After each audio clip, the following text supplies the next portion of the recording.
Ciertamente, cuando los padres se separan, automáticamente el cuidado de los hijos queda para la madre. Pero usted sabe que esa legislación que está establecida en el Código Civil es del año 1855.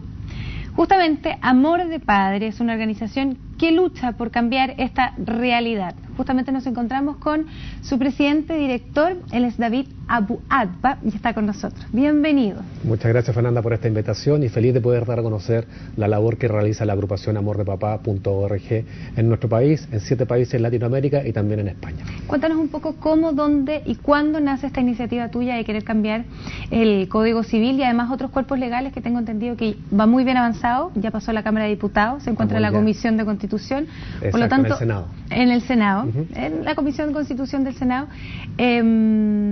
Cuéntanos un poco de eso, ¿dónde parte? Nace que yo después de 6 años de vivir sufriendo en los tribunales de familia, viendo cómo a mi hijo me lo ponían en mi contra, le desarrollaban el síndrome de alienación parental, juezas de familia amparaban toda esta situación.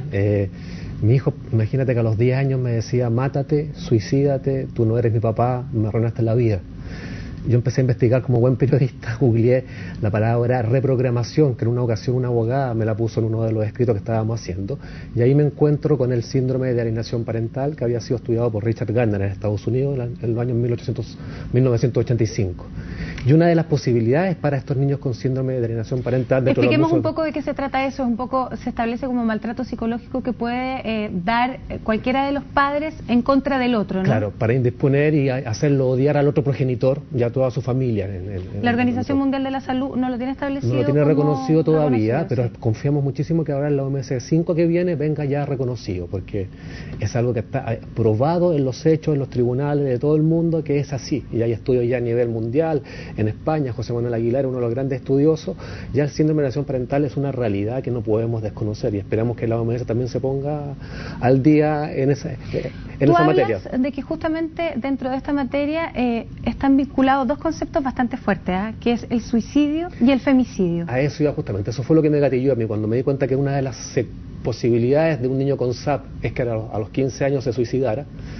Y a las 2 semanas me encuentro con una amiga que me cuenta que un amigo había sufrido la muerte de su hijo y se había suicidado con su pistola y le había dejado una carta a la mamá, que es el primer video con el que yo lanzo la agrupación, que es La Última Carta, que es una carta desgarradora de un niño que le deja a su madre momentos antes de suicidarse, ¿no es cierto?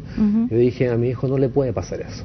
Y ahí fue cuando decidí crear la agrupación, inscribí el nombre. ¿Y el femicidio cómo se vincula? El femicidio generalmente hay documentación y estudios de que niños que no tienen la imagen paterna son mucho más propensos a cometer femicidio en etapa adulta. Y eso es re complicado porque estamos, en cierta manera, en nuestros tribunales de familias actuales fomentando que tengamos más femicidas si no hacemos y respetamos que los niños puedan estar también con sus papás. Ahí hay un punto interesante con respecto a los tribunales de familia. Tú has sido bastante crítico con los jueces justamente de tribunales de familia, ahora entendiendo también de que existen miles de causas pendientes en los tribunales de familia por pensión alimenticia, muchas veces de padres que no son tan ejemplares como en la lucha que tú estás dando, me imagino. Son papás irresponsables que lamentablemente se aprovechan también de esta ley que es discriminatoria para los padres y que invita a muchos papás a simplemente lavarse las manos y desaparecer, ¿no es cierto? Y justamente eso es uno de los objetivos que pretendemos con nuestro cambio de ley, que haya igualdad de derechos y obligaciones para papá y para mamá en el cuidado de los hijos. Y esto obviamente va a obligar a los papás a ser también más responsables y probablemente bajemos bastante la tasa de papás que no aporten nada en el crecimiento de los hijos. Pasa un fenómeno bastante potente. Hay muchos papás que llegan a la agrupación y se dan cuenta de todas las dificultades, todo lo que tienen que gastar en tribunales, todo lo que tienen que desgarrarse para poder estar con sus hijos, que muchos de ellos prefieren decir, no, sé que yo no puedo hacer nada, que se la arregle ella nomás y desaparezco. La misma ley actual fomenta que muchos papás sean irresponsables. Y esa es la gran paradoja que vive la ministra del Senado, Carolina Smith, que pretende seguir manteniendo la ley tal como está. Hizo el loco en la comisión del Senado cuando planteó que por tradición la madre debería seguir quedándose con el cuidado de los hijos. Todas las académicas allá presentes, las abogadas, las juezas de familia, quedaron impresionadas con la declaración de la ministra Smith. Ahora, es la única que está tirando para ese lado para mantener una situación que es tremendamente dañina para los niños, por sobre todo. Ahora, entendiendo también que muchas veces se vuelve una situación complicada, entendiendo que un papá no paga la pensión alimenticia, claramente eso provoca un desequilibrio en la madre. Se trata de tener la tuición compartida, entonces la mamá es la mamá de la semana, la mamá corregidora, la mamá que es más estricta, y después los fines de semana están con el papá, que es el que los regalonea, el que los hace más felices. Eso es lo que ocurre actualmente. Lo que ocurre actualmente, claro. Pero ahora es bastante... En general. En general, y es bastante complicado pensar en que sea una tuición compartida, es decir, una semana donde el papá, una semana donde la mamá, porque eso no crea tampoco estabilidad ni rutina en los niños, ¿no? Tú tocaste un punto también súper delicado del tema. La idea es que tengamos igualdad de derechos y obligaciones.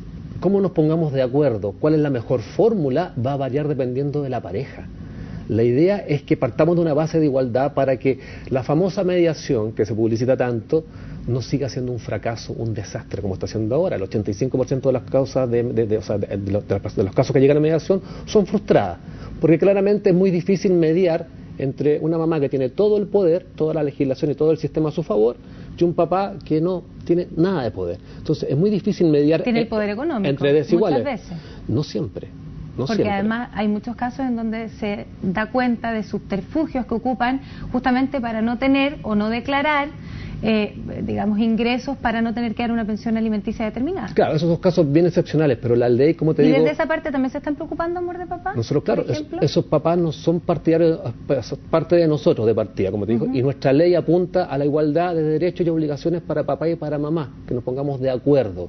Lo que tú tocaste hace un rato, de una semana para cada uno, no necesariamente puede ser así. Puede ser martes y jueves con el papá, o puede ser un mes cada uno, o puede ser que efectivamente vivan con la mamá, pero tengan amplitud de visita cuando el papá puede ir a verlo, los quiere invitar al cine, los quiere llevar a hacer deporte, pero que no haya una cosa rígida, extrema, que solamente daña a los niños. La custodia compartida es igualdad de derechos y obligaciones. Cómo la llevemos a cabo en la práctica va a depender de cada familia, de cada grupo.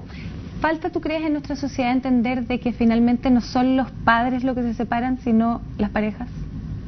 Eso es el puntazo del tema. Y de ahí vienen todos los dramas también que se vienen, que hay muchos adultos que al ver que la relación de pareja no funcionó, buscan desquitarse.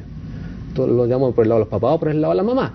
Despechados o despechados, picados, picadas, ¿cachai? Y utilizan a los niños para desquitarse por una relación de adultos que no funcionó.